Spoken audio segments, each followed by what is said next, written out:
रात काफी गहरी हो चुकी थी। सड़कें सुनसान थीं और आसमान पर काले बादल छाए हुए थे। बारिश अभी अभी थमी थी, लेकिन हर जगह से टपकते पानी की आवाज आ रही थी। राहुल, जो एक कॉलेज का छात्र था, अपने गांव से लौटते हुए बस छूट जाने के बाद पैदल ही पुराने रास्ते से जा रहा था। यह वही रास्ता था जिसके बारे में गांव के लोग हमेशा कहते थे, दश उस ओर मत जाना, वहां आखिरी कमरा है। राहुल को भूत प्रेतों की कहानियों पर विश्वास नहीं था। वह हंसते हुए बोला, दशरे, ये सब बस लोगों को डराने की बातें हैं। लेकिन जैसे ही वह रास्ते पर आगे बढ़ा, उसे महसूस हुआ कि हवा असामान्य रूप से ठंडी हो रही है। चारों ओर सन्नाटा इतना गहरा था कि अपने कदमों की आहट भी किसी और की लग रही थी। आधे घंटे चलने के बाद राहुल एक टूटी फूटी हवेली के सामने पहुंचा। हवेली का दरवाजा आधा टूटा था और उस पर जंग लगे ताले लटक रहे थे। अचानक हवेली के अंदर से हल्की रोशनी झिलमिलाई। शायद कोई और फंस गया होगा, सोचकर राहुल अंदर चला गया। अंदर घुप अंधेरा था। दीवारों पर काई जमी हुई थी और छत से मकड़ी के जाले लटक रहे थे। हॉल में पहुंचते ही राहुल ने देखा, दीवार पर एक पुरानी तस्वीर टंगी हुई थी। तस्वीर में एक औरत थी जिसकी आंखें सीधी उसे घूर रही थीं।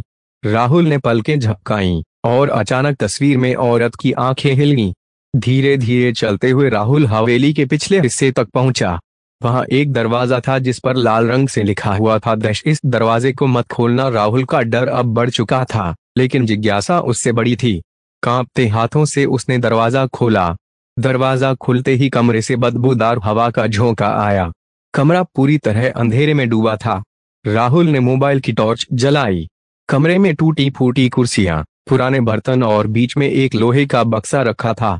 बक्से के पास जमीन पर खून से बने हाथों के निशान थे, जो दीवार पर चढ़ते चढ़ते छत तक जा रहे थे। अचानक बक्से का ढक्कन अपने आप हिला, धीरे धीरे खुला और अंदर से वही औरत निकली जिसकी तस्वीर राहुल ने बाहर देखी थी। उस औरत का चेहरा सड़ा गला था, आंखें पूरी काली और मुंह से खून टपक रहा था। वह चीखते हुए राहुल की तरफ बढ़ी। राहुल ने दरवाजा बंद करने की कोशिश की, मगर दरवाजा खुद ब खुद लॉक हो गया। औरत उसके कान में फुसफुसाई, दश अब तू भी यहीं रहेगा। इस आखिरी कमरे में गांव वाले अगले दिन हवेली के बाहर राहुल का मोबाइल और उसका बैग पाए, लेकिन राहुल कभी वापस नहीं मिला। लोग कहते हैं जब भी कोई उस हवेली के पास जाता है तो रात के अंधेरे में मदद की धीमी चीखें सुनाई देती हैं। शायद वो राहुल की चीखें हैं, जो आज भी उस कमरे में कैद है।